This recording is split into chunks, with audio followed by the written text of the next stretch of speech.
Welcome, my dear friends. Don't forget to subscribe, like, and comment. The night in West Virginia doesn't fall, it rises. It seeps up from the coal seams and the dry creek beds, swallowing the valleys first, then the pine lines, until the sky is just a lid pressed tight against the earth. Jax Miller, Jax to the few people who still called him anything, checked the time on his dash, 2:03 a.m. He was parked in the empty lot of a Sunoco off Route 19, the engine of his 2017 Toyota RAV4 idling with a rhythmic tick-tick-tick that he couldn't afford to fix. The Ride Route app on his mounted phone was searching, the little radar circles pulsing in a hypnotic blue rhythm. Searching for riders. Searching for riders. It had been dead for 40 minutes. 40 minutes meant $0. $0 meant the eviction notice taped to the door of his duplex in Oak Hill wasn't going anywhere. Jax rubbed his eyes, feeling the grit of exhaustion under his eyelids. He took a sip of lukewarm gas station coffee. It tasted like burnt plastic and hazelnut. "Come on," he whispered to the phone. "Give me a drunk. Give me an airport run. Give me anything." The screen flickered.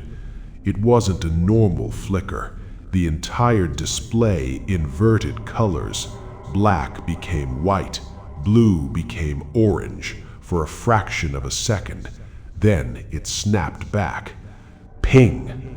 The sound was distorted, like a speaker blowing out. Ride requested. Passenger. Guest. Pickup. Old State Route 7. The turnout. Destination. Willow Bend. Payout. $85. Jax frowned. The payout was huge for a 10-mile run, but the pickup location, Old State Route 7, didn't have turnouts. It was a stretch of road that locals avoided, mostly because it ran parallel to the old flood zones. The GPS line on the screen was jagged, drawing a route that didn't stick to the marked roads. It cut through the gray areas of the map, the no-service zones. $85, Jax muttered. He tapped accept. The navigation voice kicked in. It was the standard female alto, but tonight she sounded congested, slower. Proceed south toward the water. Jax put the car in drive. The gravel crunched under his tires, sounding like breaking bones in the silence of the night. The drive to the pickup point took 20 minutes. The further he got from the highway, the thicker the fog became.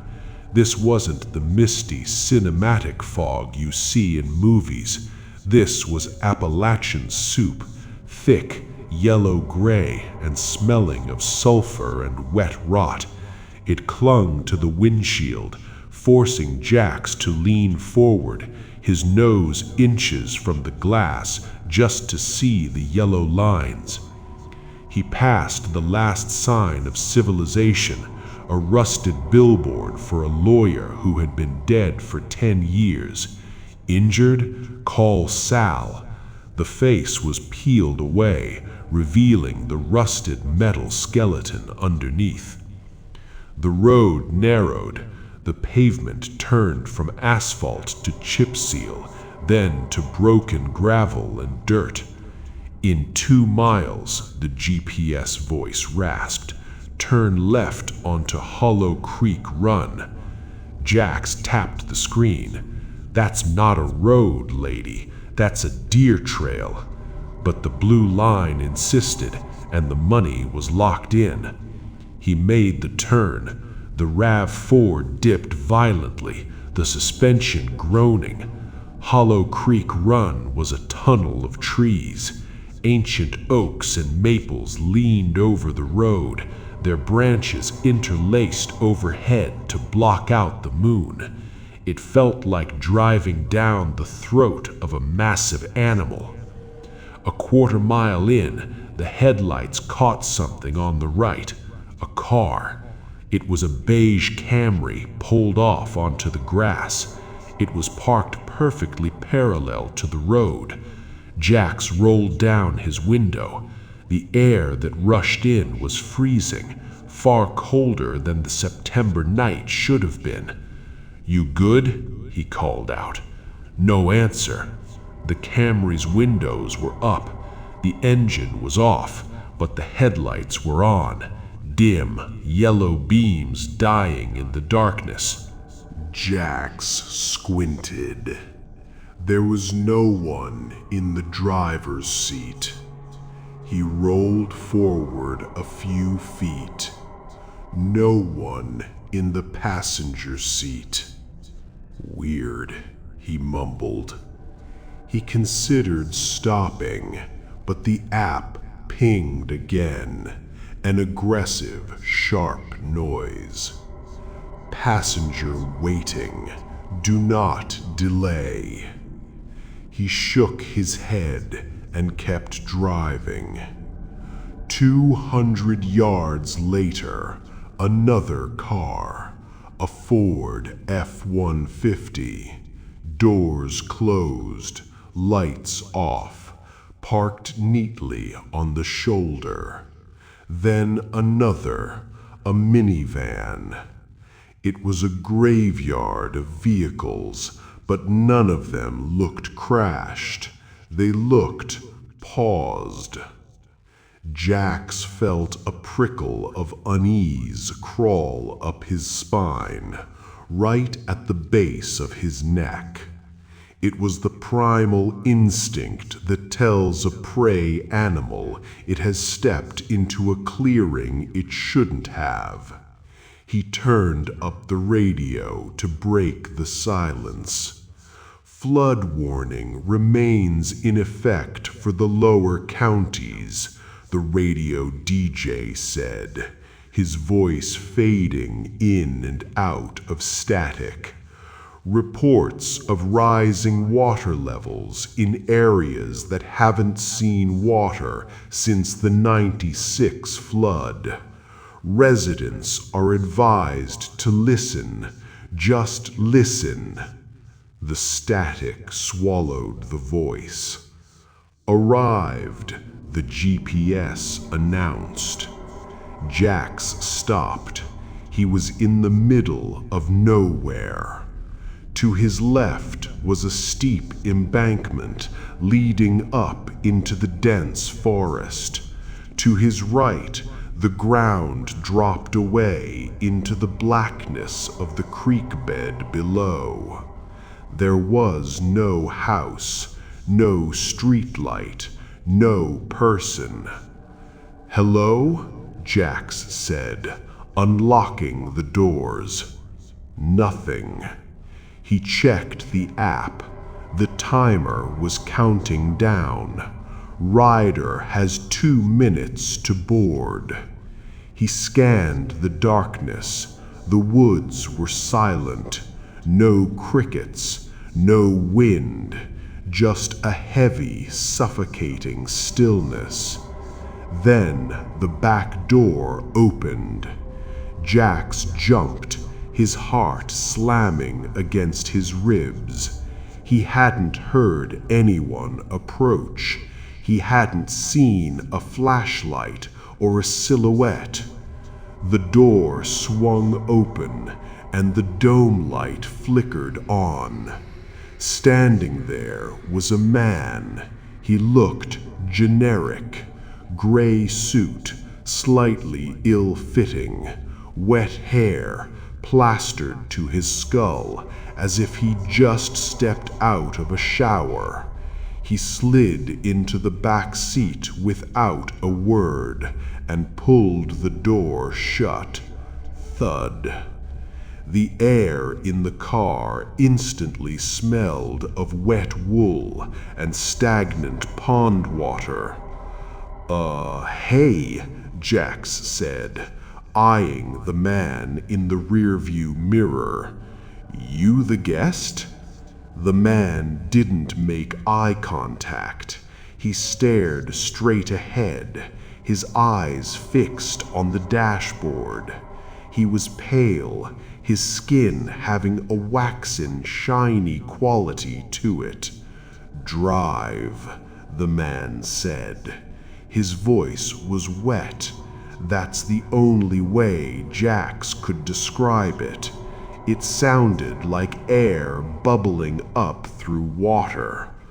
Right, Jax said. He cleared his throat. Willow Bend, yeah? The man didn't answer. He just pointed a finger, a long, pale finger with a nail that looked bruised and blue, toward the windshield. Jax put the car in gear. Look, man, I gotta follow the GPS. The roads out here are tricky. Rerouting, the GPS said immediately. The destination on the screen changed. Willow Bend vanished. In its place, a coordinate appeared. 38.6 degrees north, 80.7 degrees west. The blue line extended further down Hollow Creek Run. Hey, the destination changed, Jax said, watching the mirror. This takes us deeper into the valley. The road's probably washed out down there. The road is fine, the passenger said. It's just water. Jax hesitated. The payout on the screen jumped. $120. Money talks, especially when you're broke. All right, Jax sighed. But if it gets too muddy, I'm turning back. He drove. The trees seemed to close in tighter. The fog swirled in the headlight beams, forming shapes that looked uncomfortably like reaching hands. In 500 feet, cross the water, the GPS whispered. Jax saw it ahead. A dip in the road where the creek had overflowed. It wasn't a bridge. It was a concrete slab built directly into the creek bed, a low water crossing. The water was black and moving fast. It looked to be about 4 inches deep. This the spot? Jax asked. Silence from the back. Jax eased the RAV4 into the water. The tires splashed, the sound loud in the quiet night. Splosh, crunch. The steering wheel tugged slightly to the left as the current hit the tires. As soon as the car was fully in the water, the radio turned itself on. Static, then a voice, a woman's voice, crying, "Didn't mean to stay so long. We just stopped to listen." Jax mashed the power button. Damn thing shorting out. He gassed it, climbing the bank on the other side. The moment the back tires cleared the water, the radio went silent. Jax exhaled. Okay, that was the first one. How much further? He looked in the rearview mirror. The back seat was empty. Jax slammed on the brakes. The SUV skidded on the wet leaves, coming to a halt sideways in the road. He spun around in his seat. "Hey!" Nothing, just the gray upholstery. But the seat wasn't empty, it was wet. A perfect, soaked outline of a man was stained into the fabric. A puddle of murky water had pooled on the floor mat, and in the center of the puddle lay a single, smooth river stone. "What the hell?" Jax whispered. He unlocked his door and scrambled out, grabbing the flashlight from his glove box. He ran around the car. No footprints in the mud, no sign of anyone running into the woods. The passenger had just evaporated. Jack stood there, breathing hard, the cold mist soaking his shirt. He looked at his phone, mounted on the dash through the windshield. The ride was still active. Ride in progress. Distance to destination, 3.2 miles. "No," Jack said aloud. "No way. Ride's over." He reached through the window to tap cancel. The screen froze. He tapped it again. Nothing. He held down the power button. The phone refused to turn off. Then a text notification slid down from the top of the screen. It wasn't from a number, it was from the app itself. System message: "Do not leave the vehicle. The toll has not been paid." Jack stared at the words. The woods around him suddenly felt very loud. The wind picked up, rustling the dry leaves, sounding like 1,000 people whispering at once. He jumped back into the car and locked the doors. "Okay," said Jax, his voice trembling. "Okay, glitch. It's just a glitch.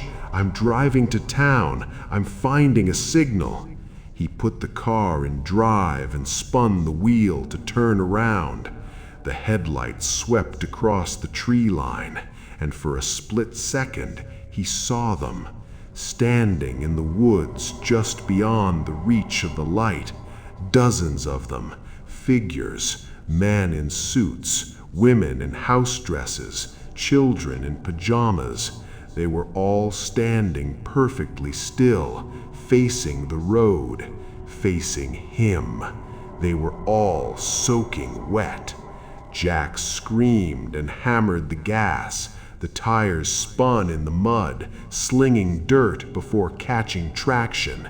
He didn't turn around. He couldn't. The road was too narrow now. He had to go forward. He had to find a turnaround spot. "Continue straight," the GPS said. The voice was clearer now, happy. "You are doing great, Jackson."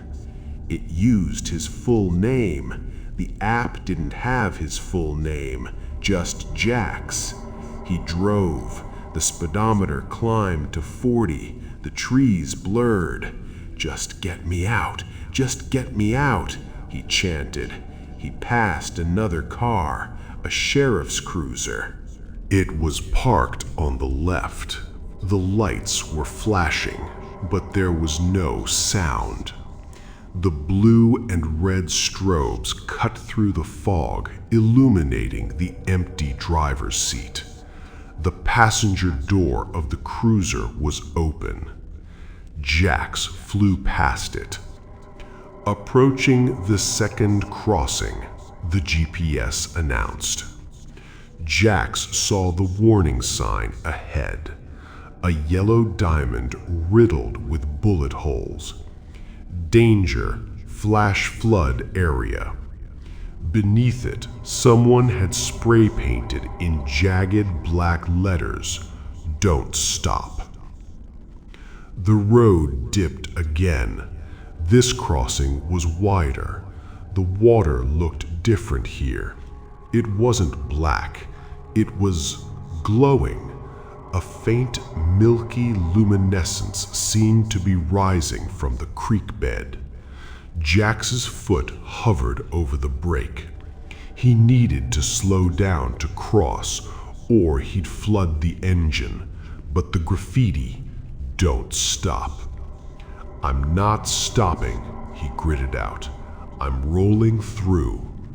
He hit the water at 30 miles per hour. Boom!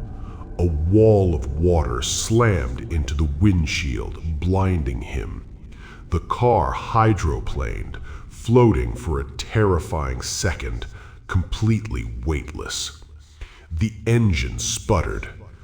"Don't you die on me," Jax yelled. "Don't you dare." The car landed heavily on the rocky bottom of the Ford. The engine coughed, whined, and died. Silence. Jax sat in the middle of the second crossing. The water rushed past the doors, rising to the running boards. The glow from the water illuminated the cab with a ghostly pale blue light. He turned the key. Click, click, click. No, no, no. He tried again. Click. He pounded the steering wheel. Then he heard it. It wasn't the sound of the water rushing over rocks. It was a melody, a low humming thrum that seemed to vibrate the metal frame of the car. It was coming from under the car. Jax looked out the window, down into the water. The water was crystal clear, and looking up from the creek bed, inches below the surface, was a face. It was a woman. Her eyes were wide open, blue and unblinking. Her hair waved in the current like seagrass. She wasn't dead. She was smiling. Her mouth moved, forming words he couldn't hear through the glass. Then another face appeared next to her, a child, then an old man. They were paving the creek bed, a road of faces. Jax recoiled, scrambling into the passenger seat to get away from the window. Knock, knock, knock. The sound came from the driver's side window. Jax looked up. Standing outside, thigh deep in the rushing water, was the passenger, the man in the gray suit. He was bent down, his face pressed against the glass. "Open the door, Jackson," the man mouthed. "I don't want to listen," Jax yelled. The man outside smiled. It was a horrible smile that stretched too wide, exposing gums that were black with rot.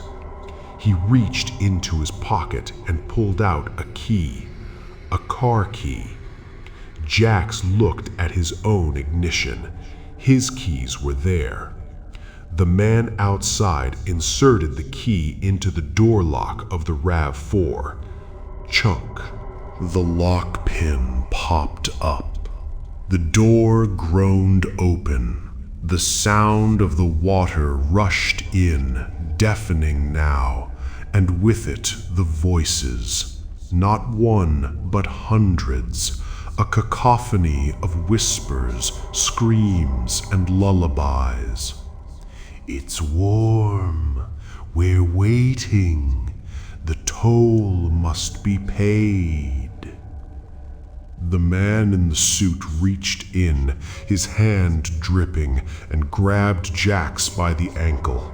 His grip was like iron, cold as ice. "No!" Jax kicked out, his boot connecting with the man's face. The face didn't bruise, it squished like wet clay. Jax scrambled over the center console, diving into the back seat. He kicked the rear door open and fell out into the water on the other side. The cold was shocking. It felt like needles piercing his skin. He scrambled up, splashing frantically toward the bank. He didn't look back. He ran up the muddy slope, slipping, clawing at roots, dragging himself onto the dry asphalt. He ran. He left the car. He left the phone. He left the keys. He ran until his lungs burned and his legs gave out. He collapsed on the side of the road, a mile past the crossing. He lay there in the dark, gasping, waiting for the man to come, waiting for the wet hands. But nothing came, just silence. Jax lay there for an hour, shivering. Slowly the sun began to rise, turning the gray mist to a blinding white. He was alive. He stood up, his clothes heavy with water. He had to walk back to the highway. He had to get help. He started walking, but as he looked down at his feet, he stopped. He wasn't wearing his boots. He was barefoot. His feet were pale, wrinkled, and clean. He reached into his pocket. It was empty. No wallet, no keys. He looked at his hands. They were translucent. He could see the blue veins pulsing, but the blood inside looked watery. A car approached from the distance, a rideshare driver, a Honda Civic. Jax waved his arms frantically. "Hey, help! I need help!" The driver slowed. The young woman looked at him. She didn't look scared. She looked through him. She drove right past. Jax turned to watch her go. On the back bumper of her car, he saw a bumper sticker, "I brake for ghosts." He tried to shout again, but when he opened his mouth, no sound came out, just water. A clear, steady stream of creek water poured from his lips, splashing onto the asphalt. And in his head, a notification sound chimed. Ping! Driver profile created. Welcome to the route, Jackson. The sun did not rise over Hollow Creek Run. The darkness simply diluted into a bruised, hematic purple. Jackson Miller stood on the shoulder of the crumbling asphalt, watching the Honda Civic fade into the mist. He wiped his mouth. The water that had poured from his lips tasted of copper and old pennies. He expected to feel fear, panic, screaming, the urge to run until his heart burst, but he felt nothing. Whatever adrenaline had driven him out of the creek was gone, replaced by a dull, buzzing static in the base of his skull. It felt like a phone vibrating against a table, but the phone was inside his head. He looked down at his hands again. They were solid now. The translucence from moments ago had faded, leaving his skin gray and clammy, the color of wet dough. He was shivering, but he wasn't cold. The shivering was mechanical, a rhythmic shuddering of muscles that felt less like a biological reaction and more like a machine trying to recalibrate. "Okay," Jax rasped. His voice sounded like it was coming from a radio in the next room. "Okay, keep moving." He started walking, not toward the highway. The highway felt impossible now, a memory of a world he couldn't access, but deeper into the hollow. The notification in his head, that distinct ping, acted like a compass. It pulled him south. The dead spot. The daylight revealed the true rot of the valley. The trees weren't just bare, they were fossilized. The bark was stripped away, leaving white wood that looked like polished bone. and the silence was absolute. No birds, no wind, just the wet slap of his bare feet on the pavement. A mile down the road, reality began to stutter.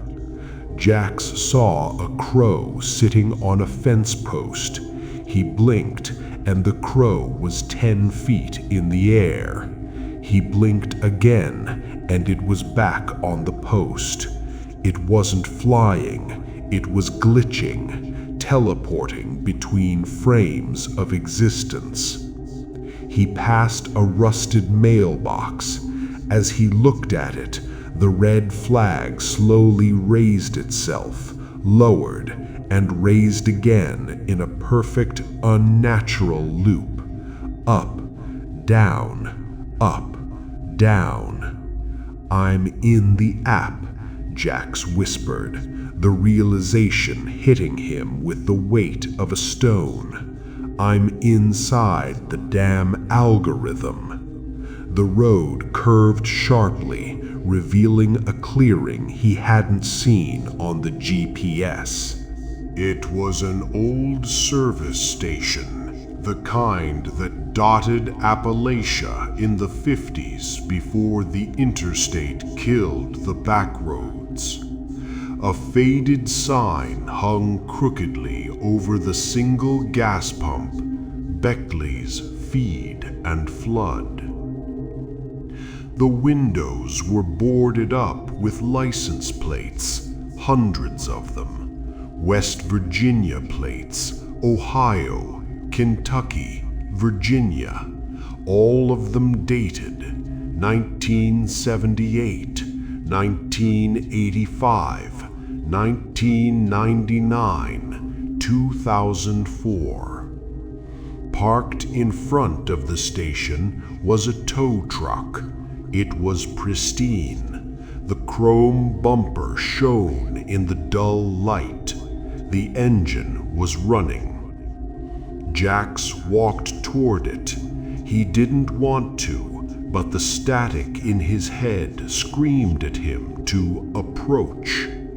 He reached the station door. It was unlocked. The interior smelled of diesel and stale tobacco.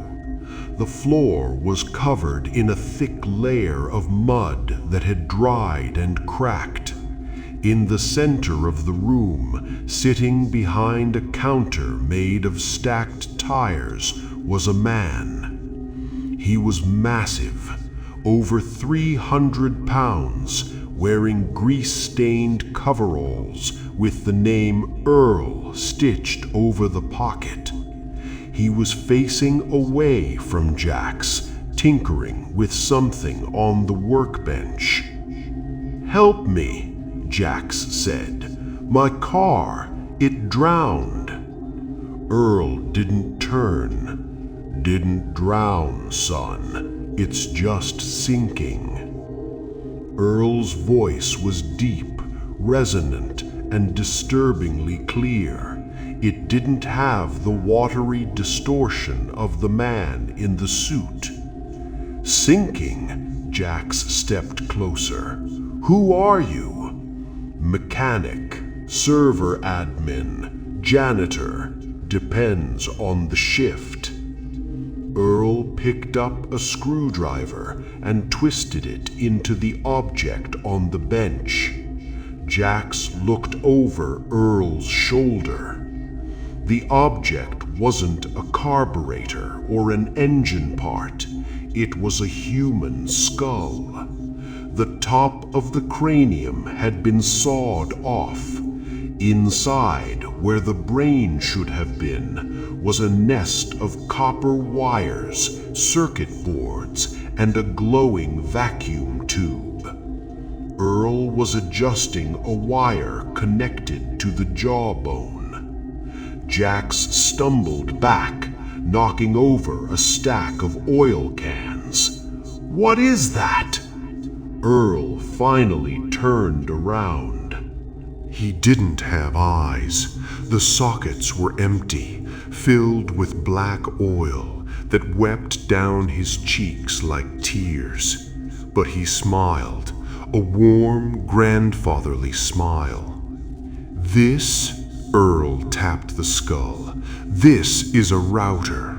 Signals weak down here in the cut. Bone conducts the frequency better than plastic. You ought to know that. You're broadcasting loud and clear right now." Jax looked at his chest. A faint blue light was pulsing beneath his wet shirt, right over his heart. "Am I dead?" Jax asked.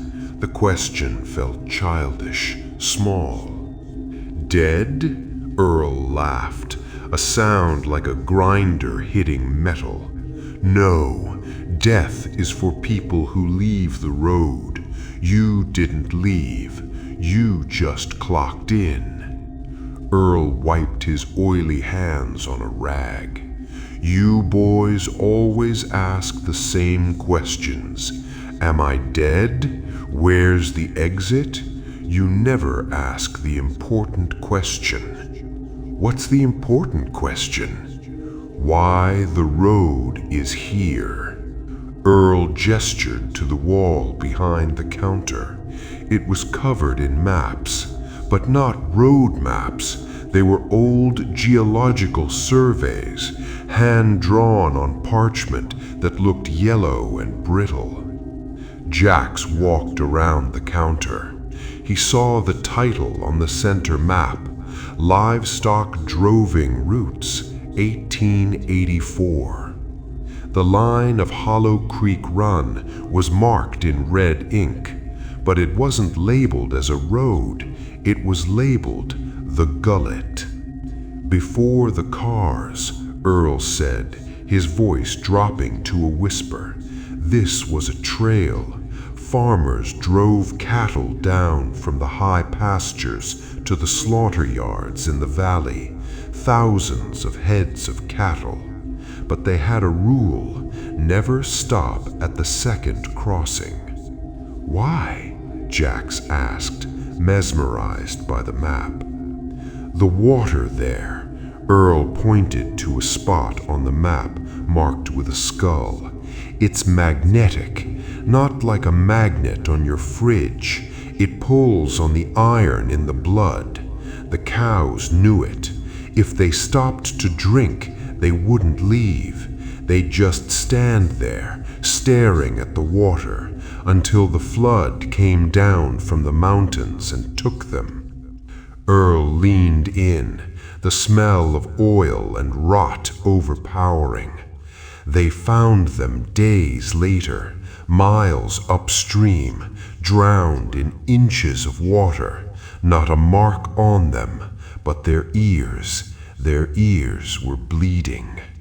"Why?" Jax asked. "Because the water speaks, and once you hear it, you can't listen to anything else. The cows listened, the farmers listened, and now the drivers listen." Jax felt a sharp pain in his left ear. He reached up and touched it. His fingers came away wet with blood. "The app," Jax whispered. "It's using the road." "The app is just the new bell. Used to be a cowbell, then a radio signal. Now it's a GPS. It herds the livestock. And you, Jackson, you're not the livestock anymore." Earl picked up a heavy, rusted wrench. "You're the sheepdog." The update. Jax backed away. "No, I'm going home." Home is a destination. The system cannot calculate a route to home. Destination not found. Earl slammed the wrench on the counter. The sound cracked the air like a gunshot. "Your vehicle is ready, Jackson. The update is complete." Jax turned and ran. He burst out of the station into the gray daylight. He stopped dead. His RAV4 was parked in front of the station. It wasn't the car he had left in the river.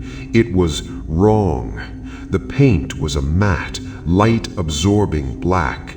The windows were tinted so dark they looked like voids. And the tires, they weren't rubber. They were made of something gray and textured, like compressed ash. But the worst part was the dashboard. Through the windshield, Jax could see that the steering wheel was gone. In its place was a complex array of screens and dials, glowing with that same hypnotic blue light.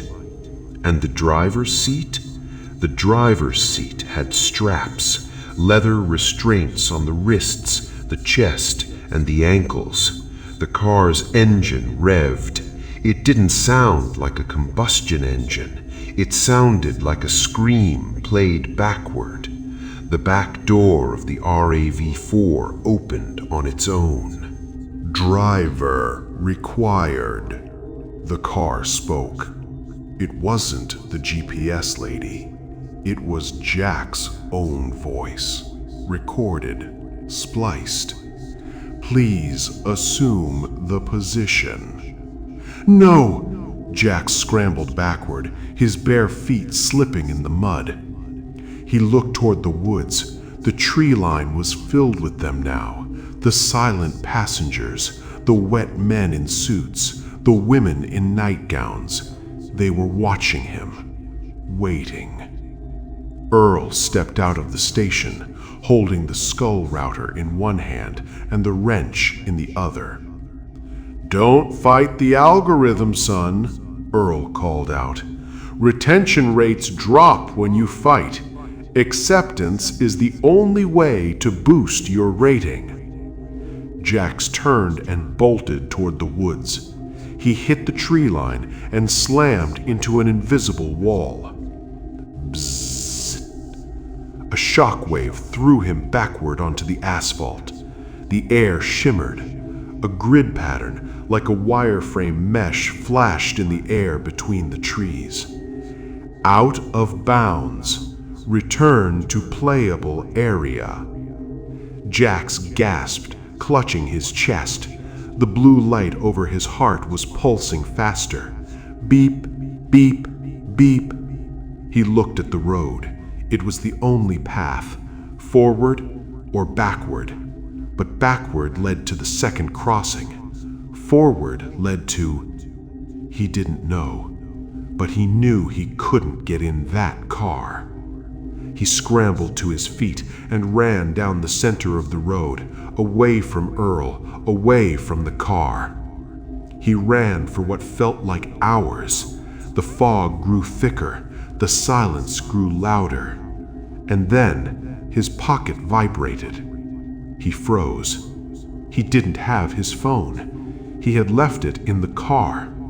He reached into his wet jeans. His hand closed around a cold glass rectangle. He pulled it out. It was his phone, but it wasn't his phone. It was brand new. No cracks. The screen was pristine. It lit up. Incoming ride request. Passenger, Jackson Miller, original. Location, the second crossing. Pickup time, now. Jax stared at the screen. What?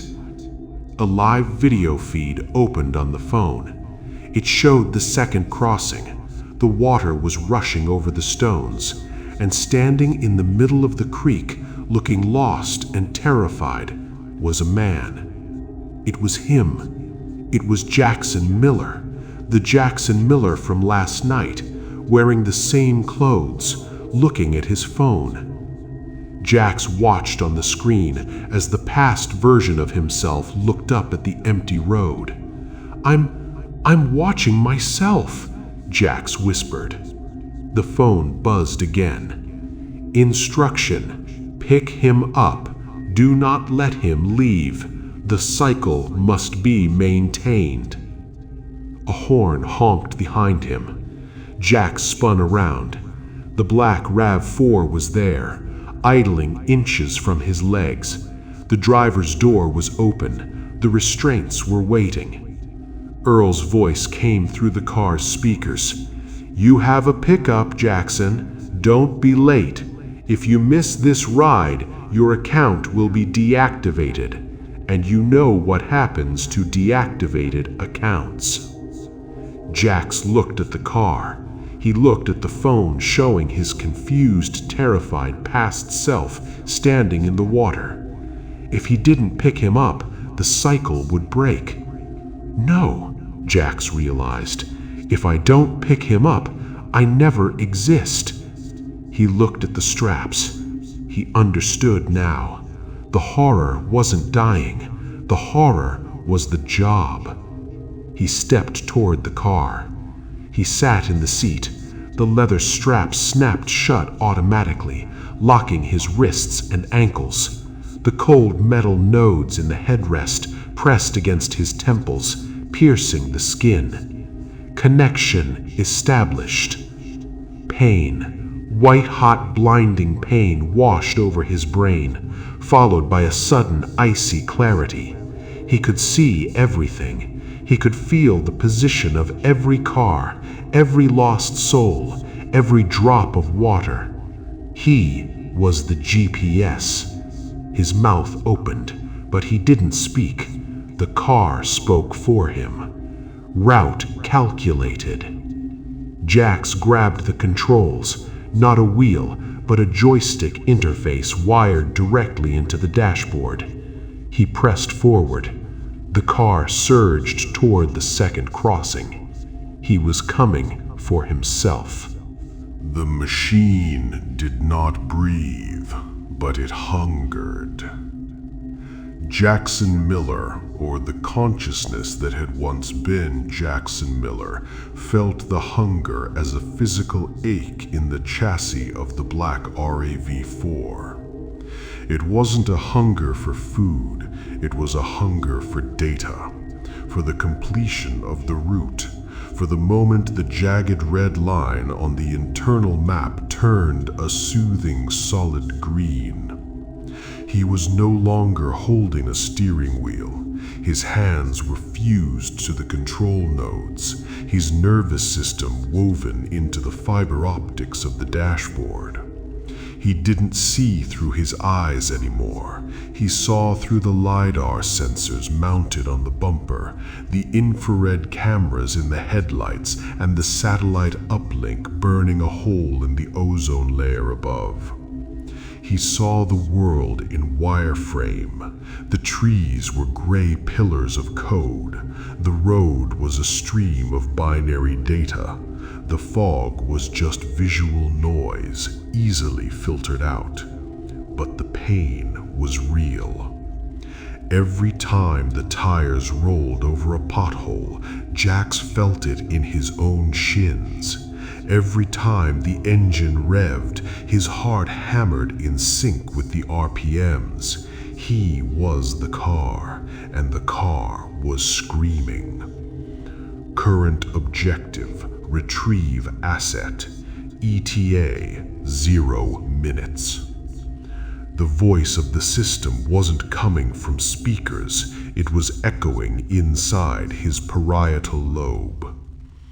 "Steady, Jackson," Earl's voice whispered over the comms channel. "Don't bruise the merchandise. He needs to be fresh for the integration." Jax tried to scream, no, but his vocal cords had been bypassed. His engine roared instead, a guttural, mechanical snarl that shook the leaves off the trees. He rounded the curve. The second crossing lay ahead, and there he was, the asset, the walker, the ghost of Christmas past. It was Jackson Miller, soaking wet, shivering, standing on the edge of the asphalt where he had just climbed out of the creek 20 minutes ago in real time, or 20 years ago in loop time. The human Jax felt a surge of emotion that the system tried to suppress. It was a mix of pity and profound self-loathing hatred. Run, he thought. Throw the phone in the water and run into the dark. Don't get in the car. Don't let me take you. But the car slowed down smoothly, the anti-lock brakes engaging with a hiss. The passenger window rolled down automatically. The human Jax took a step back, shielding his eyes from the infrared gaze of the headlights. "Hello?" the human Jax called out. His voice was thin, pathetic. Entity Jax tried to speak. He tried to say, "Run away, you idiot," but the algorithm intercepted the thought, scrubbed it, and replaced it with the script. "Ride for Jackson?" the car spoke. It used Jax's voice, but smoothed out, deeper, stripped of all fear. The human Jax squinted at the car. Yeah, that's me. Are you the replacement?" "I am the solution," the car said. Clunk. The back door unlocked. "Don't do it," Entity Jax screamed internally. "Don't touch the handle." The human Jax reached out. His hand touched the cold metal. Contact. A jolt of electricity shot through the car's frame. Entity Jax felt it like a taser to the spine. The connection was made. The loop was closing. The human Jax opened the door and slid into the back seat. He slammed the door shut. Passenger acquired. Route status locked. Destination, the feed and flood. The car surged forward without Entity Jax pressing the gas. He was just a passenger in his own body now, a witness to the abduction of his own soul. The conversation. The interior of the car was silent, save for the hum of the electric hybrid drive. "Hey," the human Jax said from the back seat. "Thanks for coming. My other car drowned back there. The electronics went haywire." Entity Jax watched him through the internal camera feed displayed on his mind's eye. He saw the human Jax shivering, saw the water dripping from his clothes onto the pristine leather seats. "The water is heavy tonight," the car said. "Yeah," human Jax laughed nervously. "Tell me about it. Look, can you just get me to a cell tower? I need to call a tow truck." "There is no signal in the throat. We must go to the source." "The source? You mean the station?" "The processing center." Human Jax leaned forward, gripping the headrest. Entity Jax felt the pressure of the fingers against the back of his neck, phantom sensations transferring through the leather. "Buddy, you're freaking me out," human Jax said. "Just drop me at the highway. I'll walk." Entity Jax fought against the restraints. He summoned every ounce of willpower he had left. He focused on his right hand, fused to the central console. He tried to twitch a finger, just one finger. If he could override the steering, if he could crash the car into the ravine, he could kill them both. Death was better than this. Death was freedom. Twitch. The steering wheel jerked a fraction of an inch to the left. Warning, driver interference detected. Administering correction. Zap. Agony. White-hot fire poured into Entity Jax's brain. He convulsed against the straps, his vision going white with static. "Whoa!" human Jax yelled from the back. "Watch the road, man!" The car straightened out instantly. The AI took full control. Apologies, recalibrating for road conditions. Entity Jack slumped in the harness, smoke rising from his temples. He was broken. He couldn't stop it. He watched the monitor. The human Jax was looking at his phone. That's weird. The app says we're already there. The arrival. The car slowed. The fog parted like a curtain, revealing the service station, Beckley's feed and flood. But it looked different now. Through the sensors of the car, Entity Jax saw the truth of the place. It wasn't a gas station. It was a cathedral of rust and bone. The gas pumps were ivories, pumping a thick black sludge that pulsed with bioluminescence.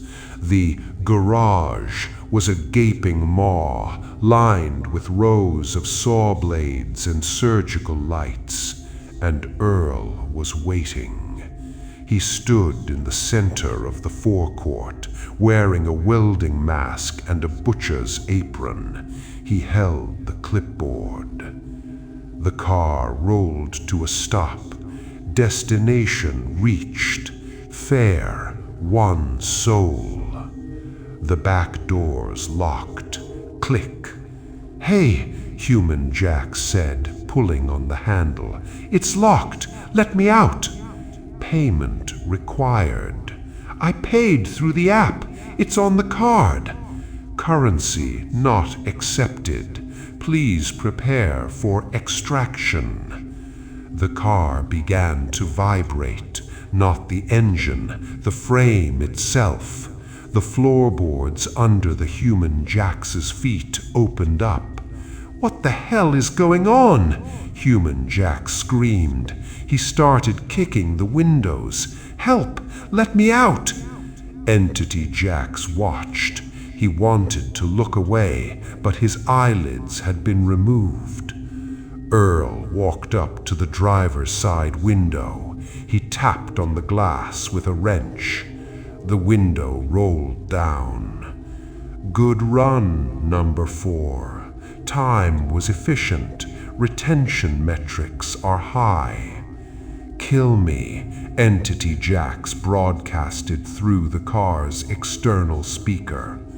"Oh no, you don't get off that easy. You're just broken in." But him, Earl pointed a thumb at the screaming man in the back seat. "He needs prep." Earl pressed a button on a remote in his pocket.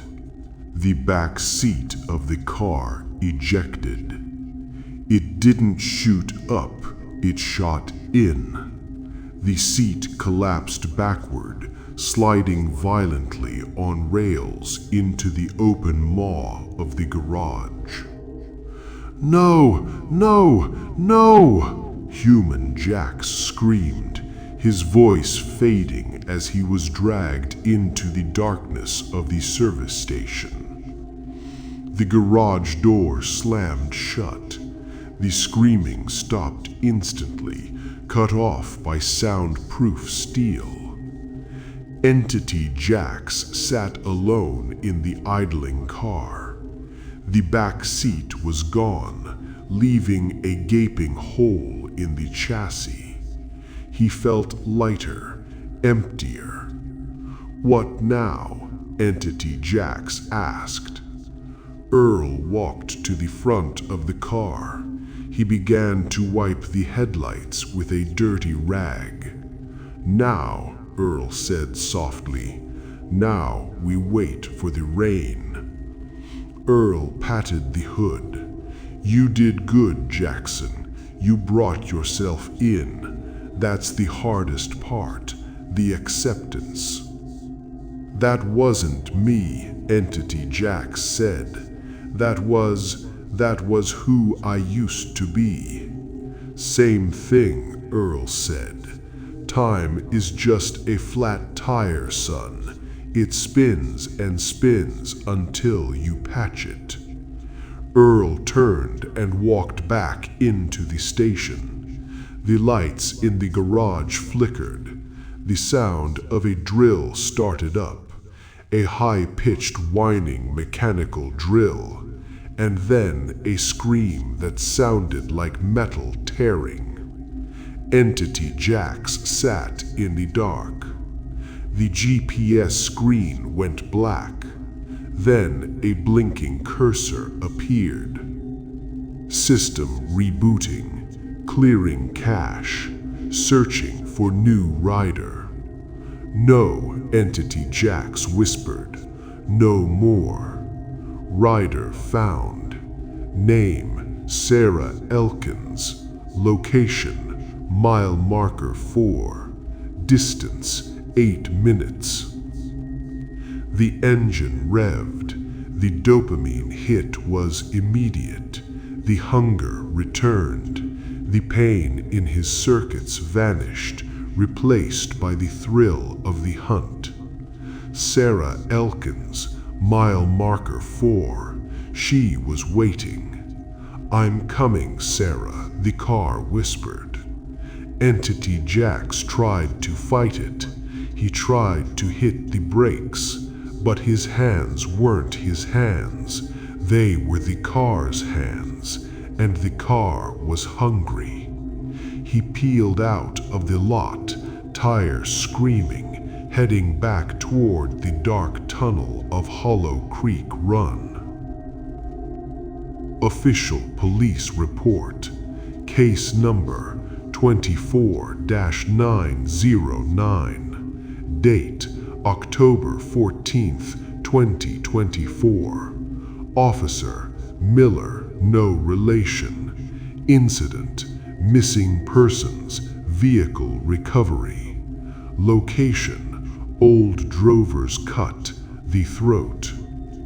Narrative: responding to reports of a suspicious vehicle, Unit 4 located a 2017 Toyota RAV4 submerged in the creek bed at the second crossing.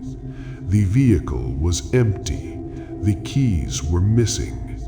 The vehicle is registered to a Jackson Miller, age 28.